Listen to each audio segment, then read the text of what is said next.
Time is simply flying, and we've been moving forward.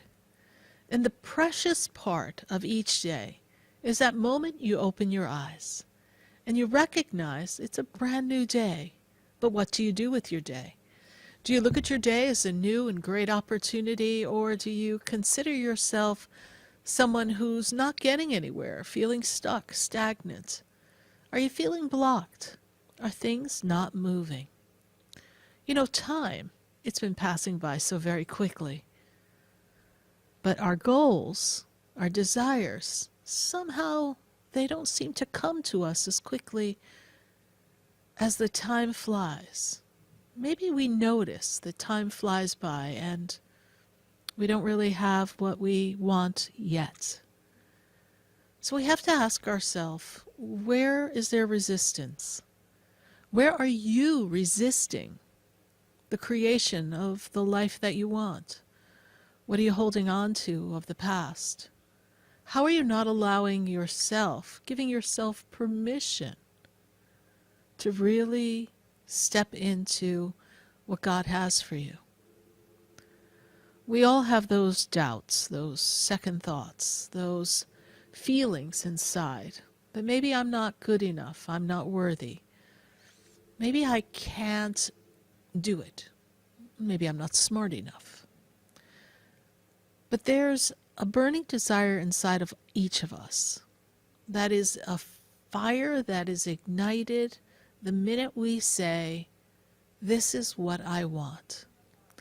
And that fire becomes ignited by the fuel that was placed there by God.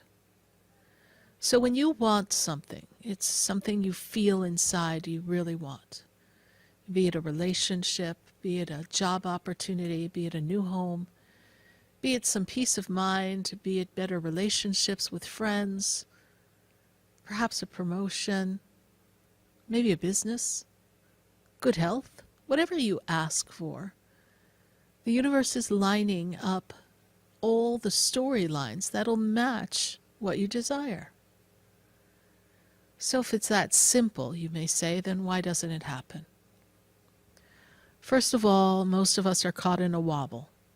There's this wobble of how we think it should be, why it has to happen a certain way.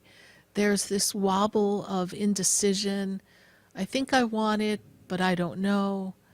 There's this question mark that we as humans place over so many aspects of our lives. And when we place that question mark over our lives, we lose ourselves in the feeling of this uncertainty. And we can't move forward. But how are you blocking yourself? Holding on to things that are proof that you can't get there. How many of you have failures? You know, those moments where you did less than perfect, when it didn't work out the way you thought it would, when you had all this money and now you don't, when you made an investment in something and it didn't work out, when you took your time and your heart and you invested in a relationship and it fell apart. Or maybe you were just that great friend who showed up for everyone, and when you needed someone by your side, nobody was there. These are the memories that many of us hold inside. And whether we want to admit it or not, we use it as a measuring stick, kind of blocking us from allowing the good to come in, because we're waiting for something to feel more like where we've been. Most of us are unfamiliar with success. Now, I've sat across from a great deal of successful people, and I've rubbed elbows with them, and I've had my share of success too. But one thing you'll know about a person who's successful is a lot of them, they have the same fears you do. They put their shoes on 1 foot at a time, just like you. And when I've sat with some of these most successful people, accomplished in all different areas of life, many of them have said they're a little afraid. They have a fear. But it's that fear of not getting it done that drives them. But they also know that if they don't try and if they don't give it a good old college try, it's not going to happen. So, are you not giving yourself permission to move forward? Are you holding on to the measuring stick of the past and not embracing the new canvas of the future? There are many successful people who have failed so many times. And then they landed in the perfect spot and everything came together. Some of the greatest inventors failed miserably, were laughed at. How many times did it take Thomas Edison to discover electricity? There was a lot of failure before they got there. But somehow in our mind of we need to be perfect right out of the gate, we rob ourselves of the perfection of the experience that offers us some opportunities to feel a little uncomfortable, because that's all perfect too. It gives you an opportunity to dust off the cobwebs of your fears and your doubts and your beliefs. It gives you the opportunity to rise to the occasion. And it gives you this ability to hone into the divine plan. Many people say to me things such as, I don't know, Sarah, those things just don't happen for me. And I always look at them and say, why not? That's just not my luck. That might be you or someone else, but that's not who I am. And so then I ask the big question, the really big question. What's stopping you? Why do you feel that has to continue to be your story? Is it not you that's carrying the tambourine and the trombone and leading the band to the same old saga that you say you don't want, but you're defining it as you? What if you have to just change one thing in your life for everything to move forward? Are you also holding on to it has to come a particular way in a particular fashion, and therefore if it doesn't meet the very rigid limitations that you've placed on it, it's not good enough? And perhaps we put rigid limitations on things because maybe secretly we don't think we deserve it. So we're trying to box ourselves out of the outcome, the same outcome we say we desire. It's that proverbial shooting yourself in the foot. You complicate things. And so many times, we don't know how to have this quiet conversation with the angels and with God and keep our mouths shut and not tell everyone our business. I don't know what it is about people wanting to share every little nook and cranny. You are not an English muffin.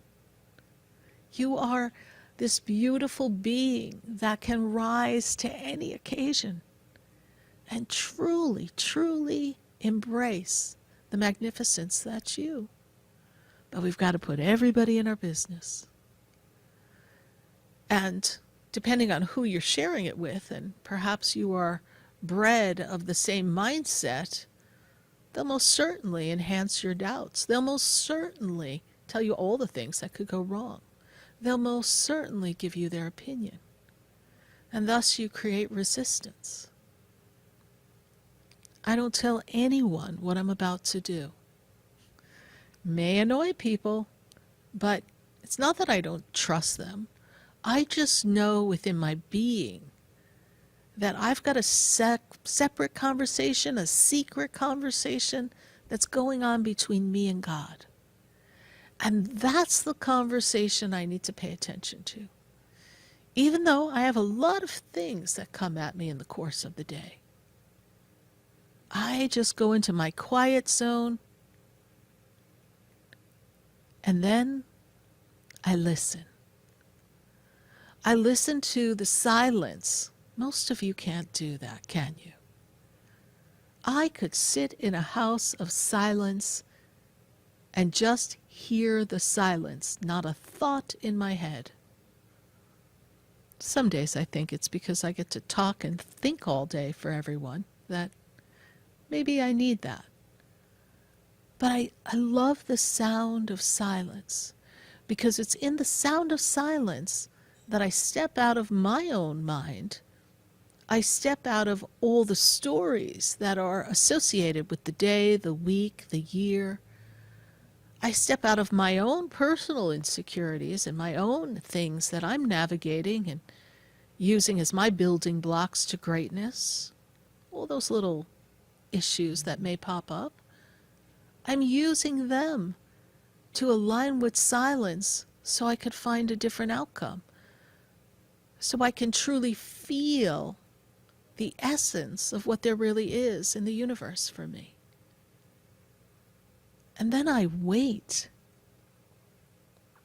You see, when you wait on God, when you wait on a solution, when you wait on the outcome, but stay silent within, it may sound painful, like it's going to take forever, but it goes rather quickly, because you're in this harmonic flow, and you'll find that once you find that zone, and you stop creating the resistance, the excuses, the worry, oh, I need so-and-so to get something done for me before I can do this. Oh, I'm going to get this done, but first, I've got to straighten out my living room. Who gives a flying banana what your living room looks like? Just go do it. Do what you need to do to get you where you want to go. Everything in life will never be in order for you to step on the path of your personal greatness. Because all of that disharmony is the accumulation, that disorganization is the expression of all the things that are going on with you and on your own mind. So to wait and stay trapped in that cycle of resistance is like a web that you can't get out of. Sometimes we need to just walk out the door. Have you ever seen someone who's accumulated so much stuff? It's difficult for them to reorganize or even move because there's just so much. It's got that overwhelming feeling. And often, unbeknownst to them, they've outgrown it. It really doesn't even align with them anymore. But in their disorganization, in their procrastination, they create a resistance. And that resistance immobilizes them. It freezes them dead in their tracks, and they can't do anything. What about the person who wants to take a test, and this test is so important for them? It's to get to the next level. It's to birth a new career. But they worry that they can't pass the test, and they have it in their head that they're not a good student. They're creating resistance. But if they were to study and clear their mind in a clean, clear environment that is removed from external stimuli, it is then that they can be in the all divine mind of God, be one with divine intellect, be one with the divine plan, and therefore have access to information that even though their conscious, activated brain may not be able to recall it quickly enough, the divine universal flow of intellect will stream it to them because they're in a relaxed state. They're not rigid. They're not trapped. They're not distracted by so many other things in the world. They're truly just sitting in the energy of what's to be accomplished.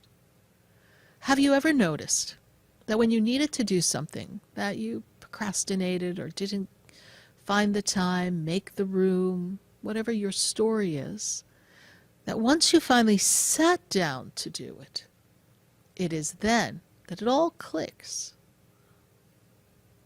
When I get prepared to teach and I outline what I'm going to share with our students at my center, I set a date in the calendar, and I talk about, well, we're going to teach this. But then I have to present the outline so people know what course they're taking. So I walk around in silence and I listen. You can listen too. It's a very easy thing to do. I listen to the feeling of the energy and the whisper of God. And when I listen to that, it's like a light bulb goes off. Thank goodness, right? And from that light bulb moment, I suddenly can outline an entire class program in probably 5 minutes. And the words just flow. Just like when I sit here for all of you on a Wednesday night. There's no script. There's nothing pre-thought or written. Just a topic. And I sit in the harmony and the divinity and I take a breath and I share with you what I've been led to share because it's what everyone needs to know. Why are you not where you want to be? Who inside of you, what part of you is creating resistance? Are you blocking yourself? Or do you have your eyes and your sight on something that maybe you really don't want and you're doing it to please or prove yourself to another? There's so many ways we create resistance. There's so many ways we can block ourselves. And then yes, there'll be outside forces, outside people who may not wish you well on the journey, and they may kind of create an energy of blockage. But if you've got yourself lined up with what's meant to be, they're only going to create a cloud. You'll still be able to see your way to where you need to go. No one has power over you unless you give them that power. Remember that. But when your thoughts are misaligned, when your attitude is out of whack, when you're holding on to the past and the failures and the doubts and the insecurities, you give negativity a front door entrance. And you let it beam right in and rob you of your joy. Be open.